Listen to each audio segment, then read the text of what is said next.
Hey, what's going on, y'all? Brave New Wave back with another one. And today I have another future legend in her field. Ladies and gentlemen, this woman is an influencer, vlogger, dancer, and just another all-around badass queen. Ladies and gentlemen, it is my pleasure to introduce Miss Melody Alme. Melody, how you doing this evening? I'm doing awesome. Thank you so much for having me. I'm so glad to be here.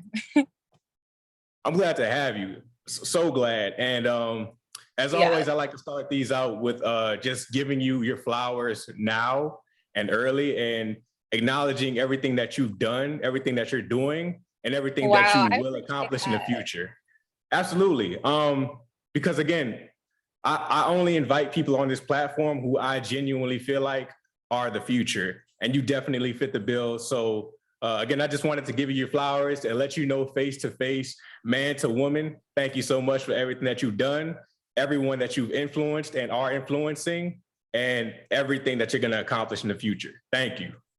Well, thank you. I'm definitely going to continue sharing my journey, and it means so much to me to just continuing to inspire others. That's literally what I live for. So I really appreciate that. Absolutely. So to start things off, I want to go back to the beginning. You're from Chicago, right? Yeah, I'm from Chicago, Illinois. Yup. Okay, cool. Yeah, fun fact, I actually lived in Chicago in the Hyde Park area for like a year back in really? Yeah, it was like back in 2017, 2018. Yeah, I stayed in the Hyde Park area, and Chicago is like an absolutely beautiful city. Yeah, you stayed in a nice area. Hyde Park is real nice. I didn't start off there at first. Like when I first moved down there, I stayed off of South Shore, which is still a pretty good area, you know what I'm saying? But it wasn't like Hyde Park, you know what I'm saying? Where you're just around everything, and it was just a totally different vibe out there. But yeah, tell us a little bit about like your upbringing in Chicago and how you ultimately moved from Chicago in the Midwest all the way down south, and your tenure at Southern University, which we'll get into more in a little bit. Okay, so so when I grew up in Chicago, I really didn't think about going to HBCU or like really college. I really didn't take school seriously, like until like I went to ISU. I went to Illinois State University my freshman year of college, which is in actually Bloomington, Normal, Illinois. And I never heard of Southern University at all. Like never heard of the Dolls, never heard of anything. Like did not want to go to HBCU, but I just did not enjoy my time there. Like I just felt like I couldn't be myself. And that was like the first year that I took off dancing, because I've literally been dancing my whole life. And like when I went off to college, I was like, I'm not doing any dance teams. I'm not gonna join anything. I'm just gonna enjoy being a young adult and like, being, adjusting to college life. So I just really hated it. I hated my first year at ISU. That was the first time I ever like witnessed real racism. And I was like, basically forget this. And like one of my friends has actually showed me, who was also a dancer, showed me a video of the Dolls. And that's when I fell in love with the Dolls. And I was like, wow, like it just captured me watching them. Like it was just something that I never witnessed before. So I was just like, I literally, whenever I have my mindset on something, like that's literally what's gonna happen. So that's how my mindset was. So when I like saw them, I was like, I see myself doing this. And ever since then, I had set my mind on that I was gonna do it. Literally after I left my freshman year of college, I tried out for the Dolls. I told my mom I wanted to be a dancing doll. She was like, let's go. We hopped on the plane and I literally auditioned for the Dolls. I didn't even apply to the school yet, didn't get accepted to the school yet. And I'm over here like going hard behind like auditions and everything. And I ended up making the team, and like everything just happened the way it did. And the transfer to Southern University was life-changing, truly. Awesome. So to go a little bit more into your time at Southern University, because I have a lot of people that like they're outside of the South who don't really understand the importance and the impact of the HBCU band, right? Especially a program like the Human Jukebox and the Fabulous Dancing Dolls. The way I can describe it to them is like, y'all are like, I want to say like the almost like the neighborhood superstars, like, but just like a little bit bigger than just the neighborhood. You know what I'm saying? Like it's crazy. And I didn't realize how big the dancing dolls. Of course, I adore the dancing dolls, but I didn't know the true culture of, the dolls and the band and everything until I actually was a doll. And I'm like, we're just regular. I mean, we are regular people going to school and like, this is what we do. And like now it's kind of dimmed down a little bit. But before it was like, they just glamorized. They thought we was like Beyonce, but really, absolutely. We literally just regular people. And it's crazy that, but it's really like a lot that we have to do to really work for that, to be a doll. Like, cause not only are you like dancing in front of the band, but you have to keep that GPA. Like you have to keep a good face. Like you can't keep like, be having your business out in the streets, like be at every party. You can't be out in the scene really like that if you're a doll. So it's just like, you have to also with the name, it also is like a lot of stuff that comes with. What's a little bit of like, or just like, just in general, what do you feel like you've learned, or what was the biggest lesson that you learned from your 4 years at Southern University and being a part of such a prestigious organization that kind of it like when you went in, you know what I'm saying, you were one way and then you came out, you were just a totally different Melody. Like how did change you for better or worse? Oh, that's a really good question. And the first thing that came to mind was when my band director, Mr. Hamer, the former band director, Mr. Hamer, shout out Mr. Hamer. Yeah, shout out to Mr. Hamer. My guy. To death. He literally told me, he's real as hell, and that's why I always appreciate him. Like he told us when I remember we first was Crabs, he told us that we were replaceable. Like, and that's life. Like he's saying that we're gonna be the fan favorite. They're gonna love you now until somebody else is gonna come through the door and they can replace you. And it's like somebody's gonna replace them. It's like always gonna be somebody who you can replace, So it's like enjoy your time, the present time, always go hard, like give your all, because you never want to have any regrets, but always have something like that you're moving forward. So like you're continuing to build on your brand, on your name. You're not just, a doll, So that's something that always stuck with me. Like, I don't want to be known as like forever Melody the dancing doll. I want to known as to be my Melody, the singer, the model, the dancer, like, the entertainer, like just, somebody like that would not only be known in the southern states, but worldwide, So yeah, that's something that always stuck with me, is that you can always be replaced.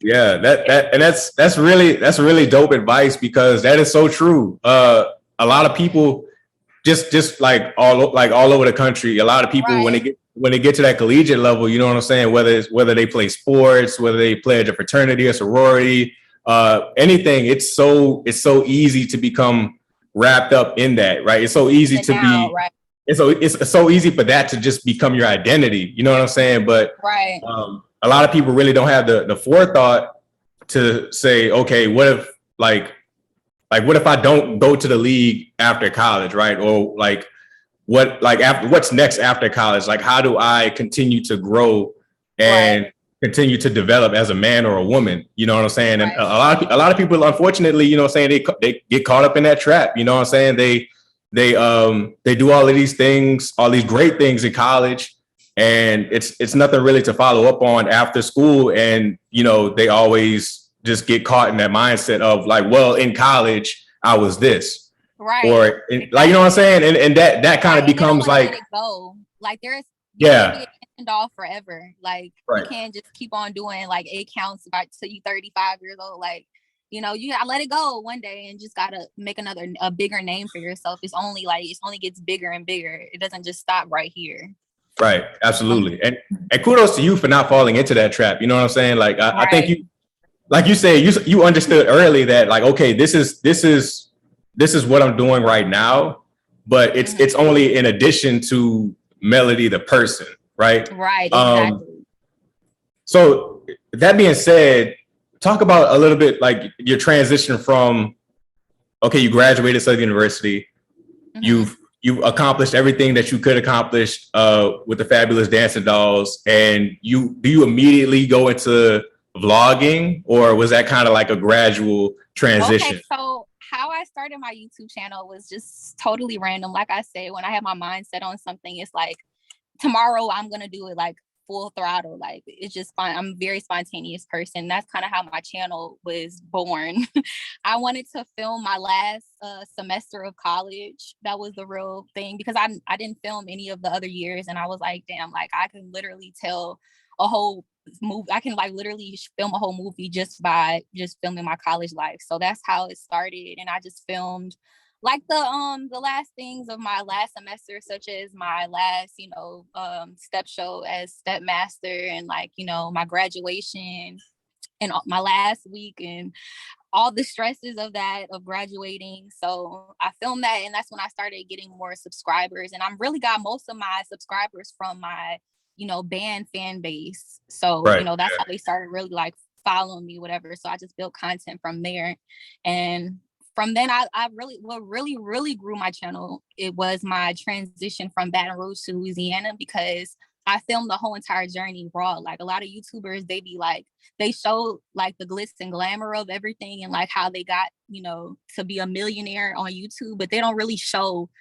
the raw shit, like all the struggles and like the brokenness and all the tears and all the, they don't show a struggle. Shit, all the no's, all the struggle basically. But I showed my struggle, and that's real, like, and I've been real on my channel, and my subscribers know that. So that's why they can relate to me, because they understand the struggle. And, that's why they're like, they can tune in, because they can relate to me. And I feel like I'm relatable. So that's why I'm able to get more subscribers. And through my journey of moving to LA, a lot of people always hit me up and asking me about like how did I move to LA, but really how my journey was when after I graduated, I gave myself 3 months of like to move to LA. I had to save up. I literally lost my job, like real shit. I lost my job on graduation day, and I didn't work anymore, but I had $5,000 saved up for my move. So like I wasn't gonna touch that 5K. Like that was what I had to move. But that's literally all I had. I didn't have an apartment picked out. I didn't have a job. I didn't have a plan. I was like, I'm going to give myself 3 months, and I'm just gonna go. I'm just gonna go and see, because I know that I can't do anything all the way from Baton Rouge. If I'm trying to move to California, I have to physically be there to see, what I want to get myself into, because there's a lot of scams and shit. And basically, when I moved down here, I found my apartment literally within the first couple weeks I moved down here. I was in a hotel for like probably 2 weeks. My mom came down with me. I can say that really my mom was my strength when I moved to LA. I'm so glad I did not do it by myself, because that was the plan. I was supposed to go by myself. My mom's like, no, you're not going by yourself. No, like what? And I'm so glad she said that, because she really was my strength when I came down here. She helped me find my first apartment. I had it was really fucking cheap. I'm sorry, can I curse? Yeah, you good. It was really cheap. It was really cheap, like really affordable, like considering LA, and it was in the middle of everything. So it was really like it was a blessing how everything happened. But I just shared literally all my struggles and my journey on my YouTube channel, and that's how basically it was born and it grew. So yeah. That's incredible. Yo, where did that courage come from? Because three things. Yeah, because three things, right? You mentioned, like, first of all, you gave yourself 3 months to move from Baton Rouge to LA. Yeah. To LA, not to LA. You know what I'm saying? Like, that's number one. Number two, you said you lost your job. You said shortly after you graduated, or the same day? The same. Well, it was shortly before graduation. Okay, so like a couple weeks before graduation. So you lost your job, right? So now that sense of security, you might say, is gone. Yeah. You give yourself a relatively short amount of time to move to a bigger city, and you start a YouTube channel, right? Where you said I'm not only gonna show my highlights, because that's a lot of what YouTube and social media is today. Is like people sharing their highlights and not the struggles during the journey. You said, fuck that. I'm gonna show every single aspect of what makes me me on the road to success. Where did that courage come from? Because like a lot, I want to say like 80, 89, 90% of people will, they like, no, like I'm gonna show y'all all the good times, but as far as like having that level of transparency, like it's a dub, because we're so fearful of being judged, right? We're so fearful of like what people might say about us, or people's interpretation of us. Like, where did that come from? Because that is so honorable and so like deserving of like acknowledgement, because I feel like not a lot of people have that sort of bravery, and that's sort of like, you know what I'm saying? I will say that I always had it in me. I just had to pull it out. And honestly, it birthed when I first took that move to Baton Rouge. And I was like, you know what? Since I literally started my life in Baton Rouge, and like I've built this whole entire like new life, and like, you know, I can do that again. Like I can do it 3 more times. I can literally move anywhere I want to and just start over, start fresh. Like, you know, it's limitless. I'm young, like, you know, I'm talented, and you know, I believe in God. I believe that He can transpire anything that I want. So I was just like, I'm just gonna go for it. And honestly, when I was thinking about where I was gonna move and what move I was gonna make after I graduated college, I was thinking between Atlanta and LA. And I was like, Atlanta is like a black LA, but it's like if you make it in LA, you made it. If you made it in Atlanta, you don't really make it like that. Like if you made it in LA, you made that. So I was like, you know what? I'm just gonna go to LA. I'm just gonna go to LA and just like really just go hard. And the grind spirit out here makes you go 10 times harder. And that's what really like pushes me to just give my all into my brand and into my, you know, my passions. Yeah, that's incredibly, like I said, inspiring. And you actually kind of masterfully segued into my next question, because I was going to ask you about your work ethic, because like you have a crazy work ethic, just based on everything I see from your social media to your YouTube and everything like that. And it seems like you do it all by yourself. Like it's not a team, right? You do all the editing by yourself. You do all the content, like just the planning, everything. And like you said, you're very adventurous. So, and you're saying that kind of came from, or part of it came from just the LA culture of like, you got to get up and just grind, or was that, because I feel like that was always in you, but you're saying LA just kind of added to that? Yeah, people think that moving to LA is it. Like once you move to LA, you got it. Nah, nothing's gonna come to you once you move here. You gotta go out and get it. You gotta literally network. You gotta be in people's face. One thing that I don't like to do, I'm a very introverted person. People think that I'm really friendly, but I'm really not. Like I don't talk to people for like I don't like to talk to people, but I had to learn to talk to people and like actually conversate to like, you know, people, like actually get that connection with people to like get to where I want to go as far as, you know, moving up in my career. So that's what LA taught me. And it's just like, you know, you just got to be focused, and it's really hard. I'm not going to lie, sit here and say that I like know the plan and like I got everything all figured out. Even though I've been here for 3 years, I'm still figuring it out. So, but that's part of the beauty of it. It's like you don't have it figured out, but look what you're doing. You feel me? Like that's part of the beauty and the genius of it. It's like you're doing all this kind of not blind, but you're doing all this kind of like still navigating through life. And look at all the great things that you've done, and just how far you've gotten so far. I mean, that is a big deal. You know what I'm saying? And I actually had a therapist on the other day, and we talked about that a little bit, how like you get so caught up in like the future and everything that you want to accomplish, you kind of ignore all of the great fucking things that you do in the moment. And so like I feel like we don't do that enough, and I'm guilty of it too. You know what I'm saying? I'm guilty of that. You get so like, it's like you get tunnel vision, and there's certain aspects of a journey that are really a big fucking deal that you really look at it like, oh, that's nothing. You know what I'm saying? That shit, but still understand you still have, you know, other goals you want to accomplish, but you still have to recognize like, damn, I really did that shit, but still like you still have a journey to go. You still, you know, got to be humble about it. So I want to like get a little bit more into like your adventurous nature, right? Because which I'll get a little bit more into that during the tidal wave segment of the pod. But I love to travel.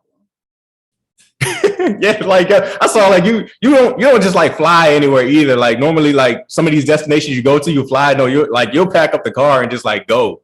Yeah. Have you always been like that since a kid, or is that something that like later on during life you said, okay, I'm just gonna like do this because it sets a part of me just like a flame, like on fire. Like this is something that I really enjoy doing. So my parents, like, first off, my parents are separated, but both my parents never really took me like to like family vacations. I'm never one to like go on. I never went on a family vacation. I never really went anywhere. Like my parents didn't really travel, we was just in the crib. So I was just like, same, yeah, same. Oh, I wanna uproot, like I wanna move outside of Chicago because like most of my people haven't even really left Chicago. Like my mom doesn't like to travel really. My dad doesn't like to travel either. So I'm like, I don't know where my traveling tendencies came from, but I just would literally go and live anywhere. And I would say that I got that ever since I went to Australia. I've been like that ever since I went out of the country to Australia. And I was there for a month. I was filming a TV show and it was literally life changing. Like how different, like, like how people are, like what's the word? Like their culture is like, it's, and I would say it's weird, but it's not weird, but it's just different. People think okay, weird with just like being bad, but it's just like, you can't really call everything weird because it's just different. But it really opened my eyes to like just the different countries and different cultures and like just, the world. And it's just so beautiful. And I want to just capture everything and show people, but it's really hard to like distinguish what I'm going to film and what I'm just going to, enjoy. It's really hard to do both, but I just really want to show the world. And it's different, with your own two eyes than behind lenses. Like it's way different. So yeah. So we're a lot alike in that aspect because when I was young, it was the same thing. Like we really didn't travel outside of New Orleans like that because like, I mean, my parents, like they couldn't really afford to, go on vacation and travel and do all these things with us when I was growing up. So I haven't been out the country yet. My first time out the country, like will be in July. I'm like going to Dominican Republic for a week. Yeah. So that's going to be exciting. First time I went out the country, I went to DR. That's so crazy. Really? Yeah. That was and that was on some random stuff too. Yeah, this one was kind of random too. I mean, it was for my wife's birthday, but like at first we didn't really know what we wanted to do, and then one day we just like fuck it, we just gonna go out of the country and just what I'm saying, chill and vibe. But to back up what you said about like that type of exposure, how it changes you, right? I remember when I first moved to New York, I had never visited New York before, like ever. Is my audio straight? Yeah, your audio is perfect. Okay, cool. But yeah, I had never visited New York before. I want to say the furthest at that point that I had traveled out of state was like to Texas or like Mississippi. You know what I'm saying? Like places that are real close. And I do remember it being like a culture shock, right? Because it was so different from where I came from, but just seeing the difference and seeing everything that the world had to offer, like outside of where I'm from, that really did like give me a whole new perspective on life. You know what I'm saying? So that's another thing I think is very important is like people who haven't traveled before should like travel as much as possible and like continue to see new things. Cause it really does like change your life and like broaden your horizons a little bit. Right, exactly. It does. It definitely does. It opened my eyes to so many things. And I'm always like, I'm a big foodie. Like I eat everything. As long as it got flavor, that's one thing that I would like. It can't be bland, but I'm willing to try anything and everything. Like, it's different. It's different to try different people's foods and stuff. Like, you have to be open-minded when it comes to stuff like that. Yeah. But I love trying different foods across the world. It must be a water sign thing because I understand you're a Cancer and I'm a Pisces and I'm like As you can see, I'm literally, well, not as you can see, but I'm literally at the beach right now. To your viewers, I'm literally at Santa Monica Beach. I'm gonna have a beach day. So after this podcast, I'm just gonna lay out me and my dog. We're gonna watch the sunset on Santa Monica. So I'm definitely a water baby. Hell yeah, we can't stay away from the water. It's our element. You know what I'm saying? Yes. All right, Melody. So this portion of the podcast is called Tidal Wave, right? So basically how it works is I'm going to ask you a series of like super random questions and Okay. you just answer them as honestly as you can. Okay. All right. Perfect. All right, you ready? Yeah, I'm ready. All right, first question is money or legacy? Legacy. Why? Because money, first off, money's not everything to me. I feel like it's all about stopping toxic cycles is the most important thing. Like, you know, building your legacy as far as generational wealth, not just having money just as far as now. So yeah. Absolutely. Well said. That question remains to be like every time I ask my guests that question, they all say the same thing. They say legacy. So yeah, that you're keeping the trend going. Hey. Okay, next question. If you were trapped in a cabin, right, during a snowstorm and you had to wait like a couple of hours for rescue, and the only thing that you had in your cabin was a TV and a VCR player, and you could only watch one movie until you get rescued, what movie would that be? Ooh, Eve's Bayou. That's my favorite movie. Okay. That's not a bad choice. I would never get tired of that movie. I love that movie. I can never get tired of the movie. I would watch that forever. You're keeping it Louisiana, I see. Oh no, I love that movie before I even moved to Louisiana. Yeah, but no, like all jokes aside, it's a great film.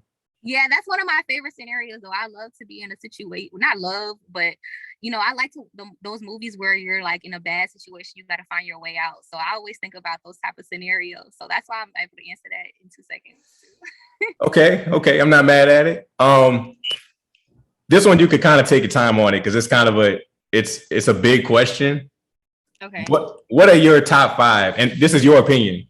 Your top 5 influential albums, and if you can't think of albums, top 5 influential songs. Like these albums or these songs are what helped mold and shape Melody into the woman that she is today. Ooh, why? That's really hard because to just sum it down to 5.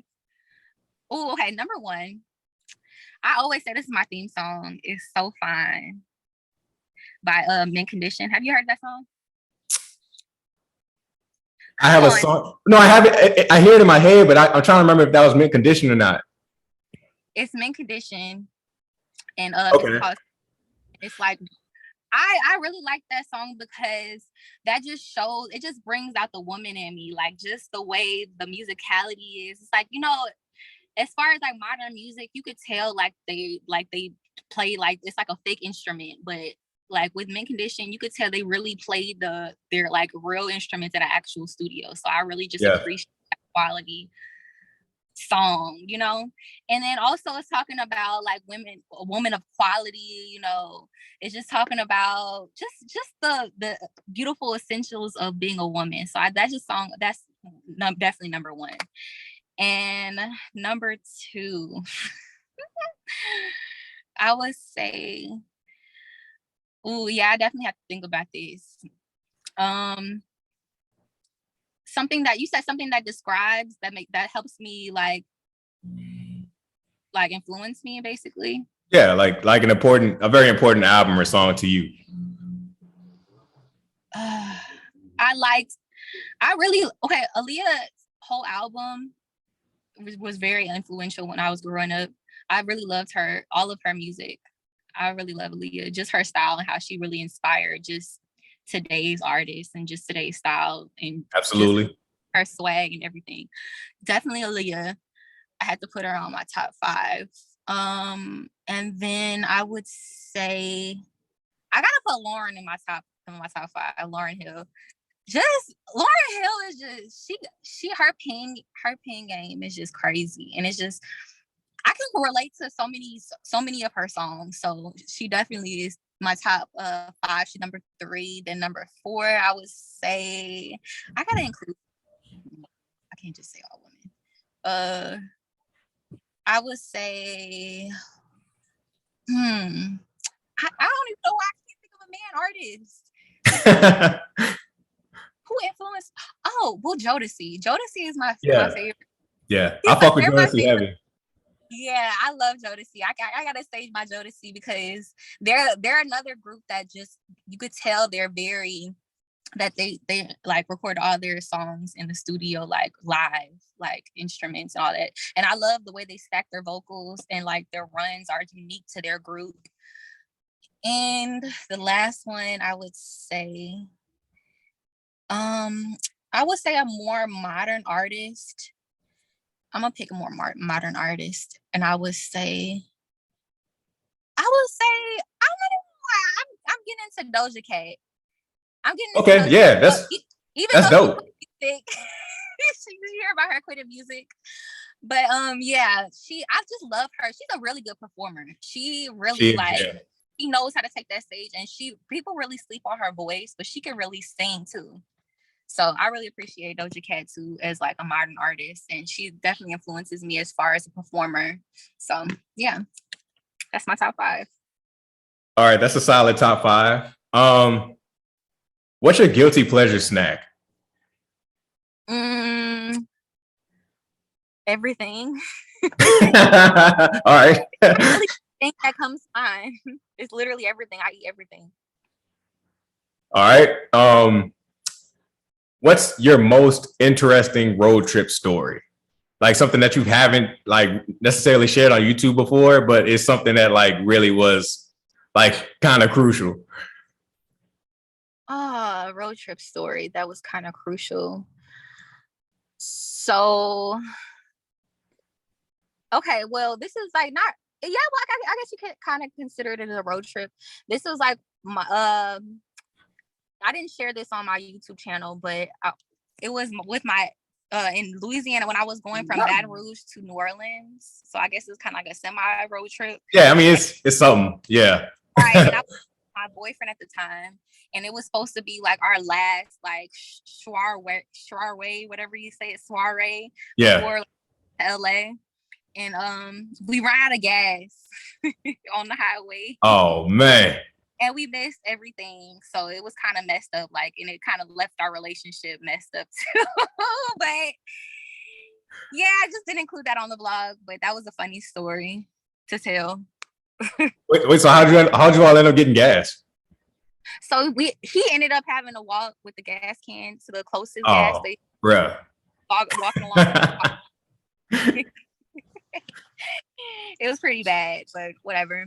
Hey, listen. At least that man did what he had to do, and y'all got up out of there. So that's the most important part.